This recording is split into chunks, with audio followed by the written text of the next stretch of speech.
Two individuals in the United States are celebrating their 30th birthday. It's a good day. They're entering the prime of their life. One is a married white female with a university degree. One is a never married white male with a high school diploma. How many more years of life can these two individuals look forward to? There's a fairly dramatic difference. The man can expect 37.1 more years of life on average, living to be about 67. The woman can expect to live to age 85. That's a life expectancy discrepancy of 18 years based solely on gender, education, and marital status. I'm using these two cases to illustrate the extremes of life expectancy across four key social determinants of health: sex, race, marital status, and education. I think we all have some sense of how these factors play out in terms of health, but a new study suggests it's actually quite a bit more complicated than we thought.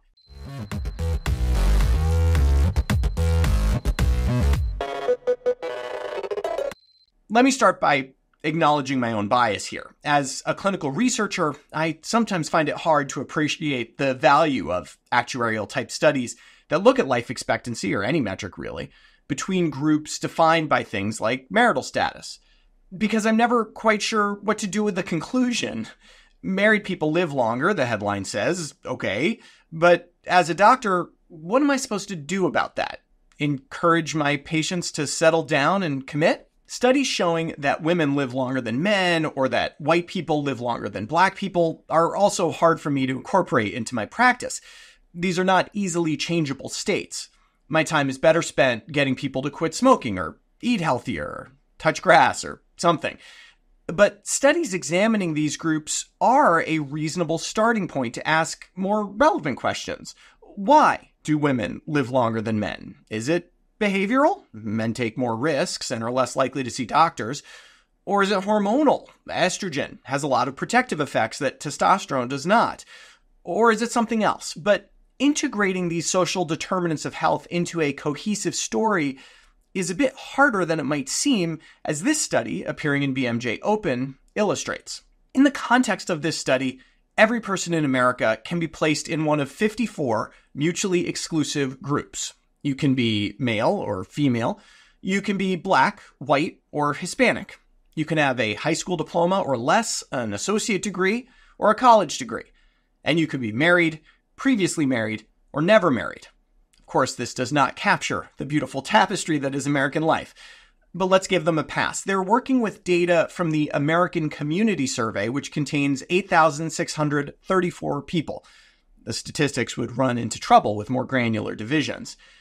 This survey can be population weighted, so you can scale up the results to reasonably represent the population of the United States. The survey collects data on the four broad categories I mentioned, and the authors linked those survey results to the multiple cause of death data set from the CDC. From there, it's a pretty simple task to rank the 54 categories in order from longest to shortest life expectancy, as you can see here. But that's not really the interesting part of this study. I mean, sure, there's a lot of variation. It's interesting that these four factors explain about 18 years difference in life expectancy in this country. But what strikes me here actually is how there's not an entirely consistent message across this spectrum. Let me walk you through the second figure in this paper, because this nicely illustrates the surprising heterogeneity that exists here. Okay, this may seem overwhelming, but basically, shapes that are higher up on the y-axis represent the groups with longer life expectancy. You can tell, for example, that shapes that are black in color, that's groups with high school educations or less, are generally lower, but not universally so. This box here represents married Hispanic females who do quite well in terms of life expectancy, even at that lower education level. The authors quantified this phenomenon by creating a mortality risk score that integrates all these findings. It looks something like this, with 0 being average mortality for the US. As you can see, you get a bunch of points for being female, but you lose a bunch for not being married. Education plays a large role, with a big hit for those who have a high school diploma or less and a bonus for those with a college degree. Race plays a relatively more minor role. This is all very interesting, but as I said at the beginning, this isn't terribly useful to me as a physician. More important is figuring out why these differences exist, and there are some clues in the study data, particularly when we examine causes of death. This figure ranks those 54 groups again from the married, white, college-educated females down to the never-married, white, high school-educated males. The boxes show how much more or less likely this group is to die of a given condition than the general population. Looking at the bottom groups, you can see a dramatically increased risk of death from unintentional injuries, heart disease, lung cancer. You see an increased risk of suicide as well. In the upper tiers, the only place where risk seems higher than expected is for the category of other cancers, reminding us that many types of cancer do not respect definitions of socioeconomic status. You can even update the risk scoring system to reflect the risk of different causes of death. You can see here how white people, for example, are at higher risk of death from unintentional injuries relative to other populations, despite having a lower mortality overall.